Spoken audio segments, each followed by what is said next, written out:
ආයිබෝන් සියලු දෙනාට. අදත් අපි ඔයගොල්ලෝ හමුවට ආවා. ඉංජිනේරු තාක්ෂණවේදී විශේෂයෙන් 13 ශ්‍රේණී බ්‍රහ්මක විදුලි යන්ත්‍ර සම්බන්ධයෙන් තවත් ඉතාම වැදගත් වෙන වීඩියෝ එකක් අරගෙන විශේෂයෙන් න්‍යායාත්මක කරුණු ප්‍රායෝගික කරුණු දෙකම එකතු කරගෙන අපි මේ වීඩියෝ වල කතා කරන ඕගොල්ලන්ට මේ විෂය කොටස් විශේෂයෙන් දැනුවත් විය යුතු නිසා. ඉතින් අද අපි කතා කරන්න හිතුවා ඔයගොල්ලෝ ආරම්භයේදීම දකින්න ඇති. සමමුහුර්තක මෝටර ගැන දෙකලා සමමුහුර්තක මෝටරයක් ගැන අර මම කිව්වා 3 phase synchronized motor එකක් කියලා. සමමුහුර්තක මෝටර. ඒතකොට විශේෂයෙන් අද අපි කතා කරන්න යනවා මේකේ තරු සම්බන්ධයෙන් ස්ටාර් කනෙක්ෂන් එක, data කනෙක්ෂන් එක, ඊට පස්සේ මෙයාගේ දඟර වලට සැපයුම් වෝල්ටේජතාව, දඟර වලින් ලබා ගන්න ධාරාව, ඊට පස්සේ මෙයා සින්ක්‍රොනයිස් කරාම අපිට පුළුවන් මේක සින්ක්‍රොනයිස් ස්පීඩ් යන දුවන්න දාන්නත් පුළුවන්. එහෙම නැත්නම් සින්ක්‍රොනයිස් නොවන විදිහට අසමමුහුර්තක විදිහට දුවන්න දාන්නත් පුළුවන්. සින්ක්‍රොනයිස් කරාම ස්පීඩ් එක කොහොමද? සින්ක්‍රොනයිස් කරන්න කලින් ස්පීඩ් එක කොහොමද? ඒ සියල්ලම අපි මේ වීඩියෝ එකකින් විශේෂයෙන් කතා කරන්න බලාපොරොත්තු වෙනවා. ඉතින් අපි බලමු කොහොමද මේ දේවල් කරගෙන යන්නේ කියන එක.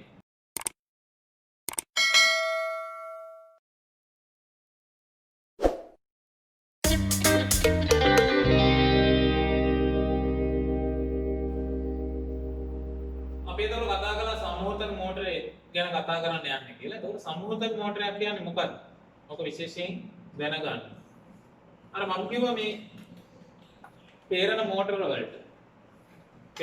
වලට ස්ථායුක දඟර වලට විදුලිය සැපෙවුවාම ඒ ස්ථායුක දඟරේ උතලා තියෙන ආකාරය ගාන මේ අපි හර්ට්ස් 50ක් වන ප්‍රත්‍යාඝාත විදුලි සැපෙවුමක් දෙන්නේ. එතකොට ස්ථායුක දඟර වලට විදුලි සැපෙවුම දීපු ගමන් වෙන්නේ භ්‍රමණ චුම්බක ශේෂ්ත්‍රයක් ඒ දඟරය තුල ඇති වෙනවා ස්ථායුක දඟරය තුල. එතකොට සංඛ්‍යාතේ ඊට පස්සේ මෝටරේ ස්ථායුකයේ තියෙන ද්‍රව ගණන අනුව ඔය භ්‍රමණ චුම්බක ශේෂ්ත්‍රයේ නියත වේගයක් තියෙනවා. එතකොට අන්නේ භ්‍රමණ චුම්බක ශේෂ්ත්‍රයේ නියත වේගයට මේකේ භ්‍රමකයක් ඒ කියන්නේ රෝටර් එක ඒ කියන්නේ ආමිචර් එකක් හරි අර ලේනු කුඩු ආකාරයේ භ්‍රමකයක් හරි මොකක් හරි ඒ භාවිතා වෙන භ්‍රමකයේ ස්ථායුකයේ චුම්බක ශේෂ්ත්‍රයේ වේගයම භ්‍රමණ චුම්බක ශේෂ්ත්‍රයේ වේගයම භ්‍රමකයක් භ්‍රමණය වෙනවා. අන්න ඒ වගේ මෝටර වලට අපි කියනවා සමමුහුර්තක මෝටර.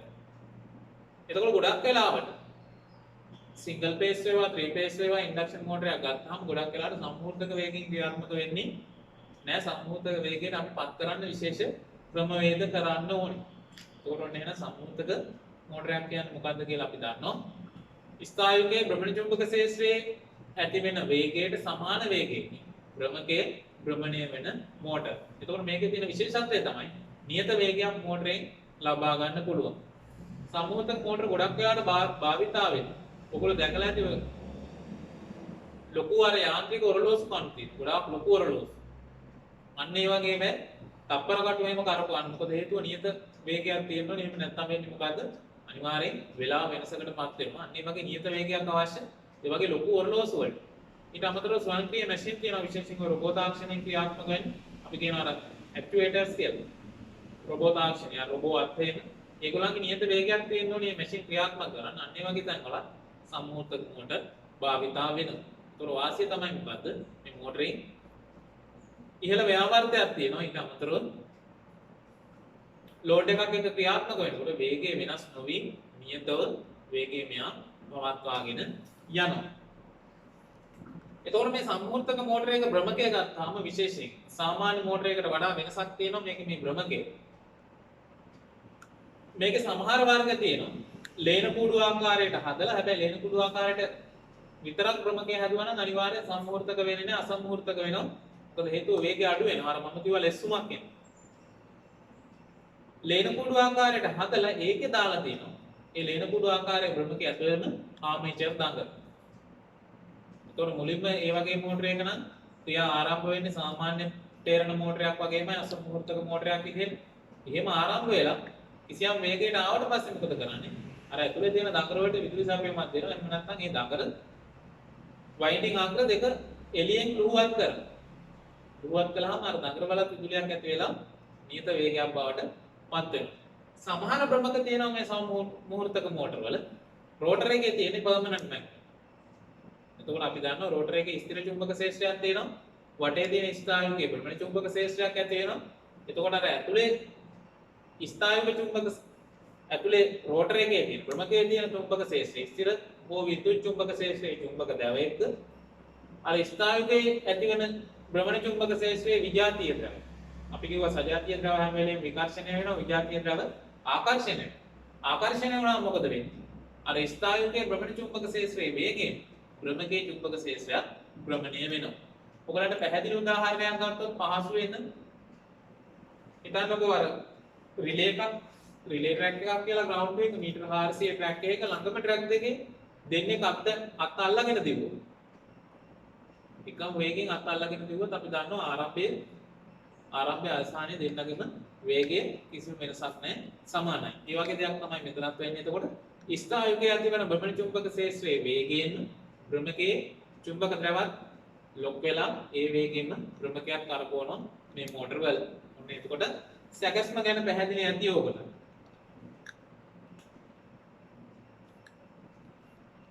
ඊට පස්සේ මෙයාගේ අපිට සාමාන්‍යයෙන් සම්මුහූර්තක මෝටරයක ඕනෑම මෝටරයක මේක ගන්න පුළුවන් සම්මුහූර්තක වේගය ගණනය කරන්න. අපිට සමීකරණයක් තියෙනවා. අපි දැන් තව ටිකකින් බලමු. ඉක්තු වෙලා සමීකරණය කොහොමද කියලා. ඒ සමීකරණය අනුව අපිට පුළුවන් වේගයේ සම්මුහූර්තක වේගය කොච්චරද කියලා ගණනය කරගන්න. සාමාන්‍යයෙන් එතෙන්දී අපිට සැපයුම් සංඛ්‍යාතය වැදගත් වෙනවා. සම්මුහූර්තක වේගයේ රඳාපවතින සාධක තමයි අපේ සැපයුමේ සංඛ්‍යාතය. දැන් අපේ විදුලි සැපයුම නම් ගත්තොත් හර්ට්ස් 50යි. ඊට අමතරව අපිට මෝටරේ ද්‍රව ගන්න. සාමාන්‍ය මෝටරේ තියෙනවා අපි කියන ද්‍රව යුගලයක්. ඒ කියන්නේ ද්‍රව දෙකක්. එහෙම නැත්නම් ද්‍රව යුගල දෙකක්. ඒ කියන්නේ ද්‍රව හතරක්. ඔය විදිහට ද්‍රව ගාන වෙනස් වෙන මෝටර තියෙනවා. සාමාන්‍යයෙන් ඕනිම මෝටරයක ඔන්න මතක තියාගන්න විශේෂයෙන් දුවපුතේ ද්‍රව ගාන වැඩි වෙනකොට වේගය අඩු වෙනවා. හැබැයි ව්‍යාවර්තය වැඩි වෙනවා. ඔන්න මතක තියාගන්න. ඕනෑම මෝටරයක ද්‍රව ගාන වැඩි වෙන්න වේගයෙන් අඩු වෙනවා. හැබැයි ව්‍යාවර්තය වැඩි. ඒ කියන්නේ ලොකු ලෝඩ් එකක් අල්ලගෙන දුවන්න පුළුවන්. එතකොට ගොඩක් වෙලාවට ඔය මෝටර වල වේගය වෙනස් කර ගන්නත් පුළුවන්. ඔය සම්මුහූර්තක වේගය වෙනස් කර ගන්නත් පුළුවන්. ද්‍රව ගාන අඩු වැඩි කරලා. සමහර මෝටර තියෙනවා ද්‍රව දෙකයි. එතකොට උපරිම සම්මුහූර්තක වේගයකට එන්න පුළුවන් අපේ සැපයුමත් එක්ක. හර්ට්ස් 50 සැපයුමත් එක්ක. සමහර ඒවා ද්‍රව 4යි, සමහර ඒවා ද්‍රව 6යි. මේ විදිහට ද්‍රව ගාන අනුව මොකද වෙන්නේ? අපි චුට්ටක් බලමු සමීකරණෙත් එක්ක හදලා පෙන්නලා සම්මුහූර්තක වේගය මොකද වෙන්නේ කියලා. ද්‍රව ගානන වැඩි වෙන්න. ව්‍යාවර්තය වැඩි වෙනවා, වේගය අඩු වෙනවා. ඔන්න ඒක ඕනිම මෝටරයකට පොදුයි. ඒකත් විශේෂයෙන් මතක තියාගන්න. ඊට පස්සේ මේ සම්මුහූර්තක මෝටරේ තවත් ඉතාම සුවිශේෂී ලක්ෂණයක් තියෙනවා. මෙයා උපයෝගී කරගන්නකොට ඒක තමයි අර මම කිව්වා මෙයාගේ අර භ්‍රමකේ වයින්ඩින් තියෙනවා. අපි කියනවා රෝටර් වයින්ඩින් කියලා. සාමාන්‍යයෙන් නම් ආමිචර් වයින්ඩින් කියලා තමයි කියන්නේ. මේක දැන් අර ආමිචර් සැකස්මකට අමතරව භ්‍රමකේ සැකස්මකුත් තියෙනවා. ලේන කුඩු ආකාරයේ සැකස්ම. ඔය එතකොට මැද්දේ තියෙනවා භ්‍රමකේ වයින්ඩින් වල. අපි විදුලිය ලබා දෙනකොට අපි කියනවා සකෝපන ධාරාවක්. එහෙම පිටින් විදුලි ධාරාවක් ලබා දෙනකොට අපි කියනවා සකෝපන ධාරාවක් ලබා දෙනවායි කියලා. එතකොට අන්නේ සකෝපන ධාරාව අඩුයි නම් මෝටරේ ක්‍රියාත්මක වෙනකොට මෙයාගේ ජවය අපි කියනවා පසු වෙනවායි කියලා, ලැග් වෙනවායි කියලා. ජව සාධකයේ ලැග් වෙනවා මේ මෝටරේ හරහා. ඊට පස්සේ සකෝපන ධාරාව වැඩි නම් ජව සාධකයේ ලීඩ් වෙනවා. අපි කියනවා පෙරටු වෙනවායි කියලා. සාමාන්‍යයෙන් ඕනිම ඉන්ඩක්ෂන් මෝටර එකක් පත්‍යාවාර්ත සැපයීමකට සම්බන්ධ කළාම වෙන වැඩේ තමයි ජව සාධකයේ පසු වෙනවා, ලැග් වෙනවා. ජව සාධකයේ අඩු වීම පාරිභෝගිකයාට පාඩුවක් ඒක. අපි තීරය වල විශේෂයෙන් ඉගෙන ගන්නවා අර ජව සාධකය කියන්නේ ජව ත්‍රිකෝණෙහි මැදලා සත්‍ය ජවයේ දුෂ්ට ජවයේ ප්‍රතික්‍රියක ජවයේ කියලා. දැන් මම එච්චර ගැඹුරට යන්නේ දැන්ට මතක තියාගන්න. සම්මුහූර්තක මෝටරයක අඩු සම්කෝපන ධාරාවකදී ජව සාධකයේ පසු වෙනවා. වැඩි සම්කෝපන ධාරාවකදී ජව සාධකයේ පෙරටු වෙනවා. එතකොට මේ සම්කෝපන ධාරාව අනුව ජව සාධකයේ පෙරටු වීම එහෙම නැත්නම් පසු වීම අපි කියනවා ලීඩින් ලැගින් කියලා. ඔය ලීඩින් ලැගින් අනුව ක්‍රියාත්මක වීම ප්‍රයෝජනයට අරගෙන මේ සම්මුහූර්තක මෝටර පාවිච්චි කරනවා ජව සාධකයේ ප්‍රකෘති කිරීමේ උපාංගයක් විදිහට. අපි කියනවා power factor correction device එකක් කියලා. සාමාන්‍යයෙන් නම් ජව සාධකයේ ප්‍රකෘතිමත් කරන්න අපි තීරයේදී ඔයගලන්ට උගන්වනවා. මම මෙතන පොඩ්ඩක් මතක් කරන්න. දාරිද්‍රක බැංකුවක් කැපැසිටර් බැංක් එකක් තමයි දාන්නේ.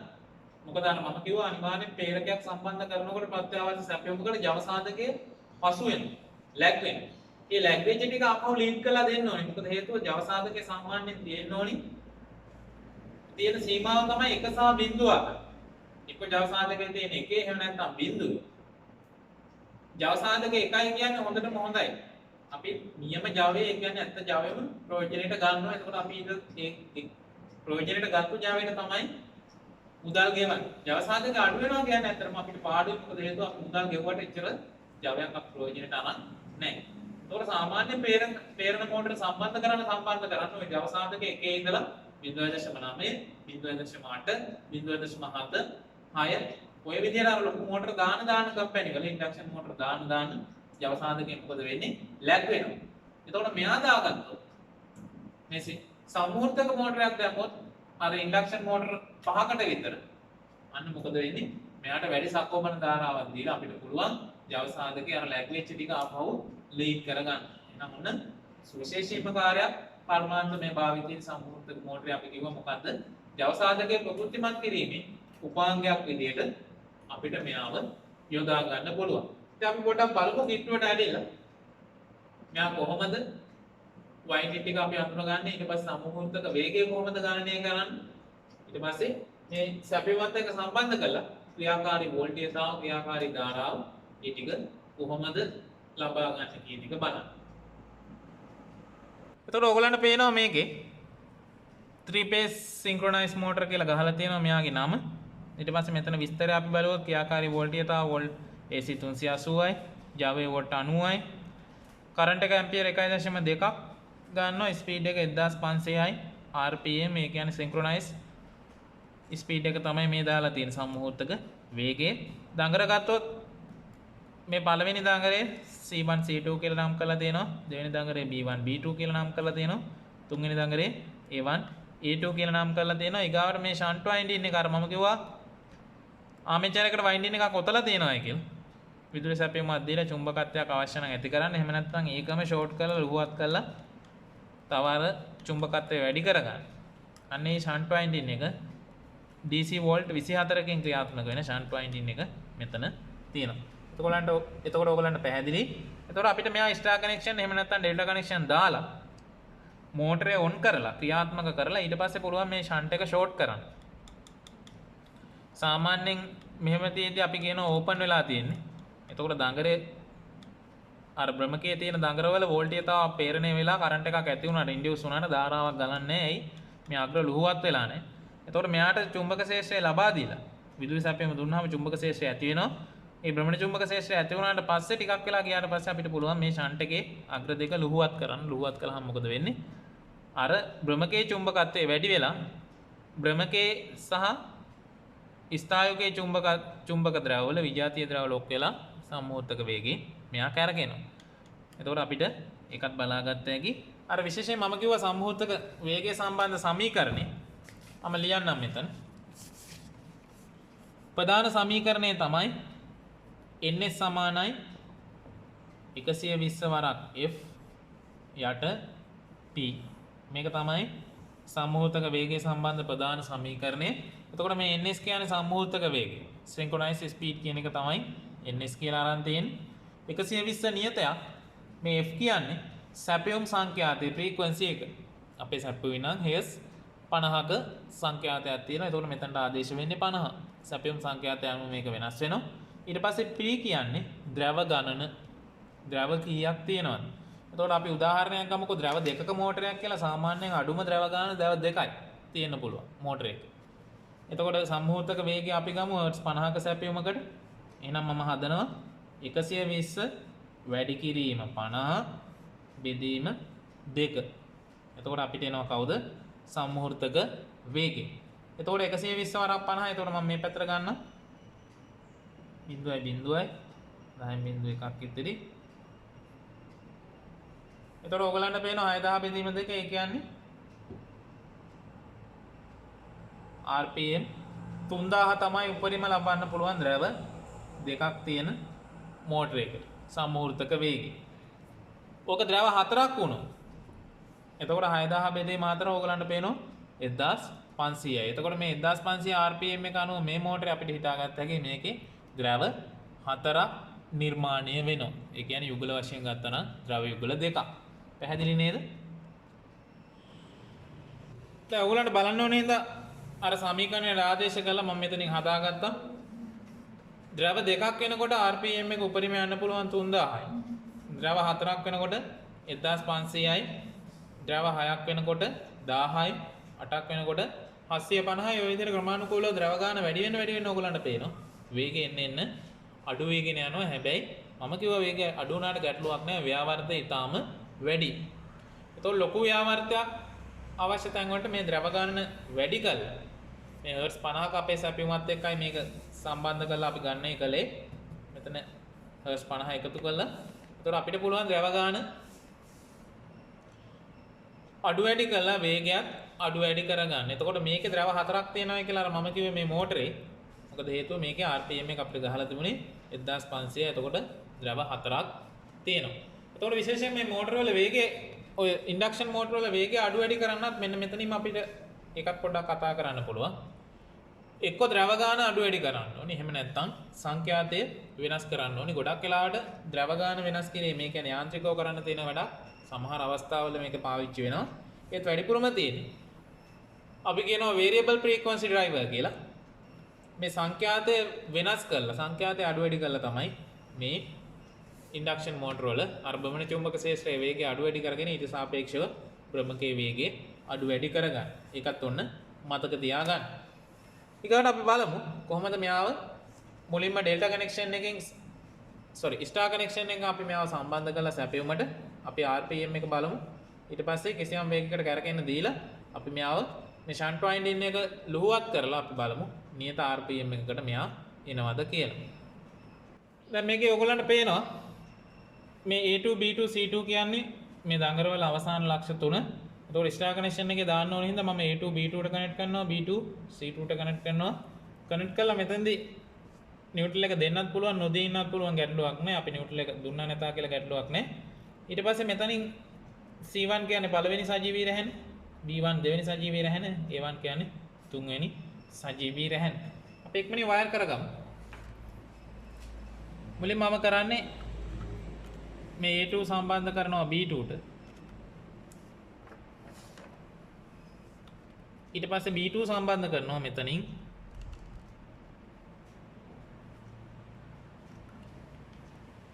C2 ට. ඊට පස්සේ මම කරන්නේ සජීවී රැහැන් 3 බේස් වයර් 3ක් ගන්නවා. මේ විදිහට ඔයගොල්ලන්ට මතකයි අර දිග සජීවී රැහැන් බේස් වයර් 3. එතකොට C1 ට මම පොඩ හරවලා පෙන්නන්නම් මෙතනින්. මේ මෝටරේ තමයි අපිට තියෙන බරෙන් වැඩිම මෝටර එක මේ යුනිට් එකත් එක්ක ආපු ජවයත් ඒ වගේම තමයි. විශාල ජවයක් තියෙනවා.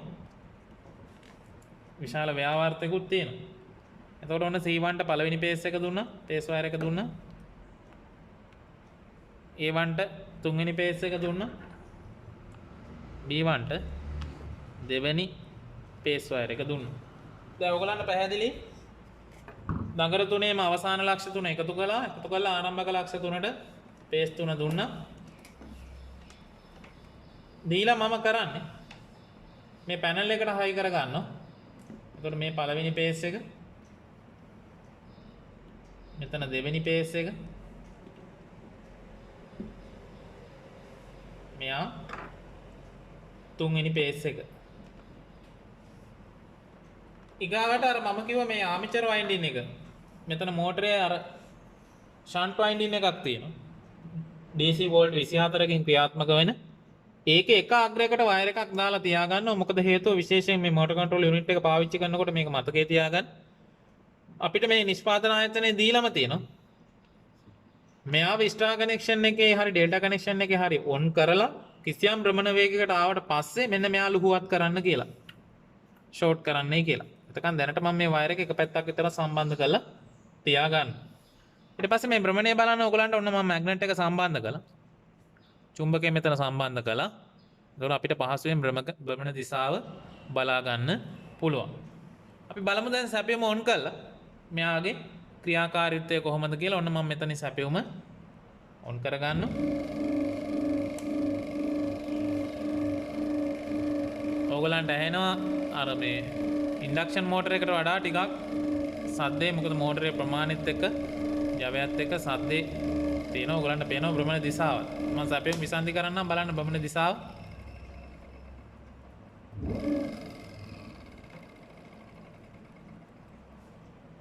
ආරම්භක ව්‍යාවත්තේ ගොඩක් වැඩි. ඒකින්ද ඔයගලන්ට දැනෙනවා ඇති කැමරාවත් එක්කම දෙදරනවා. මේක ස්ටාර්ට් වෙනකොට භ්‍රමණ දිශාව බලා ගන්න. භ්‍රමණ දිශාව පැහැදිලි. ඊට පස්සේ අපි බලමු මෙයා ක්‍රියාත්මක කරලා දැන් මේ සම්මුහූර්තක වේගයට මෙයා අරගෙන නැහැ. මොකද මම කිව්වා මෙතන මේ වයින්ඩින් එක ෂන්ට් වයින්ඩින් එක ෂෝට් කරන්න. සම්මුහූර්තක වේගයට අරන් නැහැ. බලන්න භ්‍රමණ වේගේ. ඔන්න මම ටැකෝ සෙන්සර් එක ප්‍රොක්සිමිටි සෙන්සර් එක ඉට්ටු කළා. පැනල් එකේ බැලුවොත් RPM එක ඔයගලන්ට පේනවා.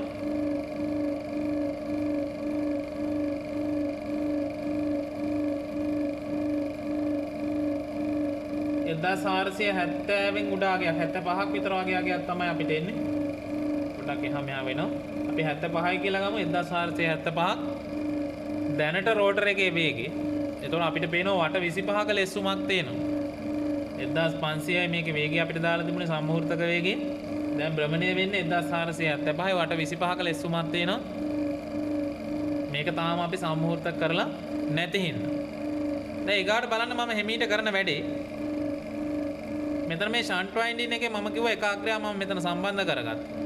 සම්බන්ධ කරගෙන අනිත් අග්‍රය සම්බන්ධ කරන්න කිව්වේ මෝටරේ කිසියම් වේගයකට ආවට පස්සේ. මොකද හේතුව මේ නිෂ්පාදන ආයතනයේ ඒක කියලාම තියෙනවා විශේෂයෙන් මැනුවල් එකේ පරිශීලක අත්පොතේ ඒක කියලාම තියෙනවා. ඔන්න මම මෙයා දැන් ෂෝට් කරගන්නවා. සද්දෙත් අහගෙන ඉන්න. ඊට පස්සේ අපි බලමු RPM එකත් කොහොමද කියලා.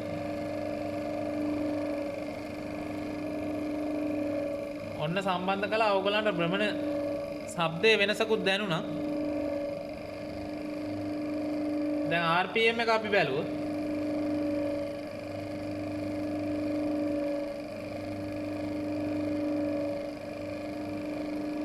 ඔයගලන්ට පේනවා කොන්ස්ටන්ට් RPM එක කිට්ටුවටම ඇවිල්ලා මේ මැග්නට් එකත් එක්ක මැග්නට් එක අපි මවුන්ට් කරලා නැති හින්දා පොඩ්ඩක් RPM එක එහාට මෙහාට වෙනවා.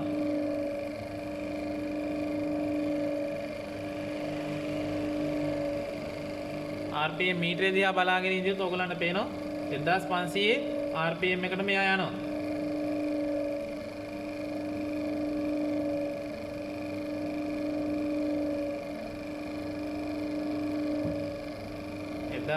RPM එකට මෙයා යනවා. RPM මීටරේ දිහා බලන් ඉන්නේ 1500ට මෙනවා. එතකොට ඔයගලන්ට පැහැදිලි ඔන්න මෙතන මේ ෂන්ට් වයින්ඩින් එක. ෂන්ට් වයින්ඩින් එක ලුහුවත් කරපු ගම සම්මුහූර්තක වේගයට මෙයා පත් වෙනවා. භ්‍රමකයේ දිහා පොඩ්ඩක් බලාගෙන ඉන්න. මටත් අහගෙන ඉන්න. මම ආපහු ෂන්ට් වයින්ඩින් එකේ අර ලුහුවත් කරපු එක මම රිලීස් කරනවා. මාන භ්‍රමණ සද්දෙත් වෙනස් වුණා. ආපහු මම ප්‍රොක්සිමිටි සෙන්සර් එකක් ඉට්ටු කරනවා. ඔයගලන්ට පේනවා ආපහු RPM මීටරේ දිහා බැලුවොත් RPM එක නිකම්ම අඩු වෙලා තියෙනවා.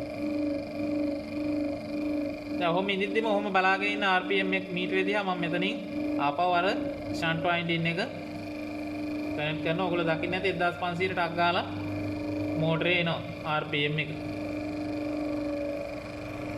පැහැදිලි ඇති එතකොට ඔන්න සම්මුහූර්තක වේගය ගැන.